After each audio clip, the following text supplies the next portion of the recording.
Hello, I'm Mr. Pleasant Books. For this book talk, we'll be discussing Odd Thomas by Dean Koontz. Now, I do believe this is a series, but I haven't actually looked much into it, so I'm not positive on that. I decided to do this one because I'd seen the movie and I found out that it was actually from a book. So I thought, you know what? I like the movie. Let's read the book and see if I still like the movie. And the truth is, I do. I still think the movie's pretty good. But the book does add, of course, a lot of interest and flavor to the story that you don't get from just watching the movie. Now, Odd Thomas is a 20-year-old who can see the dead, and he can talk to them, only, as he puts it, the dead don't talk.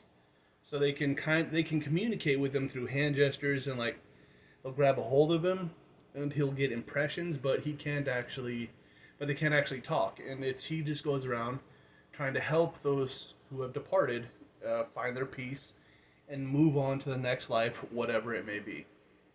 And I believe that's all I can say without getting into spoilers. So from here forward, there will be spoilers, letting you know. Okay, Odd Thomas. It is a really good book. He knows, and it's probably because he's an odd duck himself, as Stormy calls him. He knows a lot of odd people, and truthfully, I believe that Odd Thomas knows these type of people because it helps him feel normal. It helps him fit in, because with his gift and the way he was raised with just horrible parents, his mom just one of the worst characters I've read. And his dad is a con man who's trying to sell people pieces of the moon.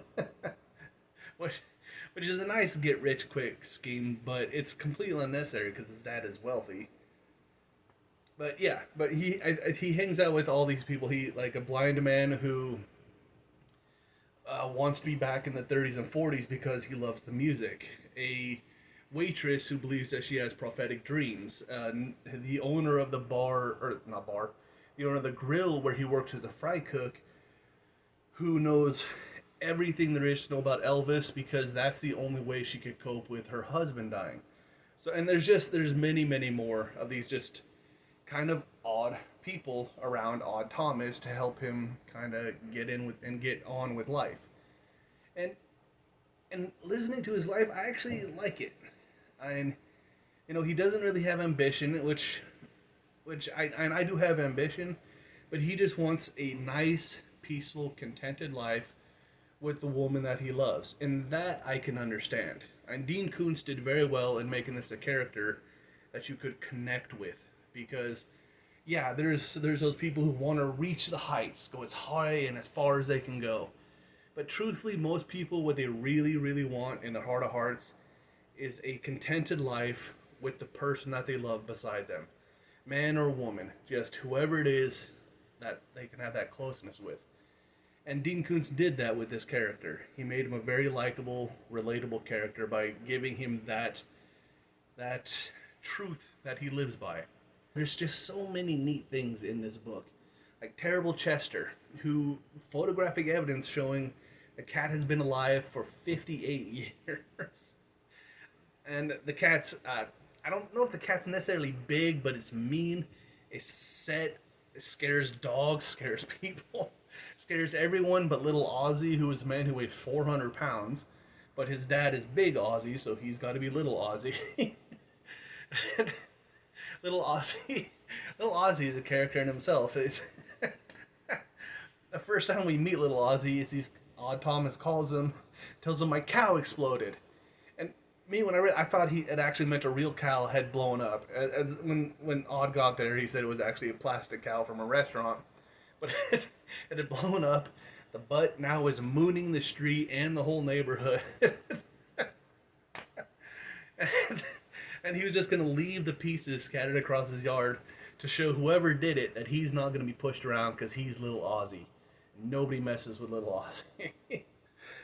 And then because this is a supernatural book, there are the Bodaks, which are, they sound like ink creatures or inky, transparent creatures that have 6 arms or 6 legs, depending on how you want to look at it, because they can run on down on all six, or they can stand up on the two or stand up on the four. They have an almost dog-like face, but it's not quite dog-like.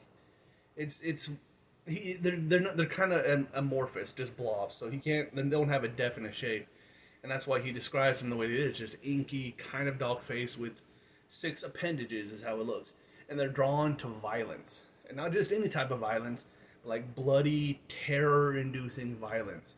So that even in the beginning of the book, when that little girl was murdered and raped, no Bodak showed up for that. But whatever Fungus Man is going to do with his collaborators, blowing up the mall, shooting up everything around him, just thousands of Bodaks show up on that. And that, honestly, I think the movie portrayed very well. In the book, but the book makes you feel it. Just all of those Bodaks just pouring out, especially when he went to Fungus Man's home and went into that void room with the red burning hellfire dot.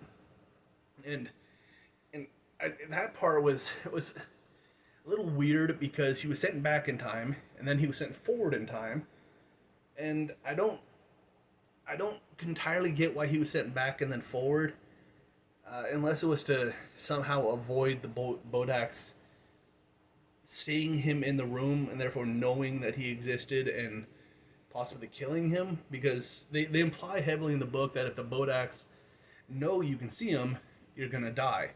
Even though the Bodaks can't actually touch anything, they can still somehow kill you. They sound scary. They sound worrisome. They sound just like dark, evil, mean spirits. And at the end of the book, we find out that all of these people, Fungus Man, Varner, Eccles, and Gossett, were all part of a Satanist group, satanic cult, whatever they want to call them, who got together and decided to cause this ultimate moment of horror so that they could eventually take over and destroy Pico Mundo from the inside in order to please their master. But they didn't count on Odd Thomas because they hadn't been there very long before they tried enacting their plan. They didn't really hear a lot of the rumors about what he does and how he and the chief are connected.